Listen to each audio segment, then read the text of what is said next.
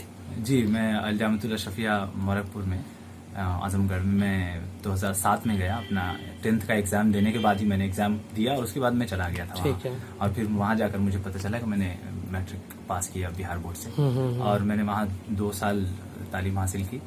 फिर उसके बाद मैं दिल्ली आ गया और दिल्ली जामिया हज़रत निज़ामुद्दीन औलिया में मैंने तख़स्सुस फ़िल अदब स्पेशलाइजेशन इन अरबिक लैंग्वेज का कोर्स किया, जिसके दौरान ही मैंने 12th का भी प्राइवेट से, बिहार से प्राइवेट से कंप्लीट किया। और उसके बेसिस पे फिर मैंने JNU के कंपटीशन में हिस्सा लिया और अल्हम्दुलिल्लाह मैंने उसको। अच्छा, मैं आपके बारे में कहीं पढ़ रहा था, किसी ने लिखा कि आप दारुल नदवतुल उलमा में भी आपने पढ़ाई की है, क्या ऐसा है?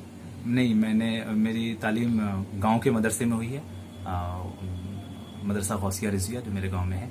इब्तदाई तालीम नाजरा और कुछ एक दो पारे मैंने वहाँ हिफ्ज़ भी किए। और उसके बाद फिर मैं संभल में मैंने 4-5 महीने के लिए पढ़ा जामिया अरबिक कॉलेज में। फिर वहाँ के बाद मैं सीधा अलजामियतुल अशरफिया में आया था, सानिया में, और सानिया सालसा मैंने वहाँ। बहुत अच्छे। एक आखिरी सवाल, बस मदारिस के तलबा के लिए आपका एक आखिरी पैगाम दे दें। क्योंकि आपसे बहुत मोटिवेट हुए हैं और चांसेस हैं कि ज़्यादा मोटिवेट होंगे। मैं कहूँगा कि you are not less than anyone else, you can do anything any time like any other people. Don't think yourself that you lack anything. You have the confidence, you have that environment from where you have gained the strength of, and especially the environment of and the qualities of surviving in pressure. And civil service is all about surviving in pressure, maintaining the confidence. Of course हमारी थोड़ी सी limitations है कि हम वो diverse subject पढ़ के नहीं आते हैं। तो मुझे खुद देखिए, मेरा भी वैसा ही था। मैंने बेसिक से शुरुआत की, पढ़ाई की, और नथिंग इज अनअचीवेबल। मेहनत होनी चाहिए, डिटर्मिनेशन होनी चाहिए, आप भी कीजिएगा। बस डिटरमाइंड रहिए और कॉन्फिडेंट रहिए। बहुत बहुत शुक्रिया शाहिद भाई।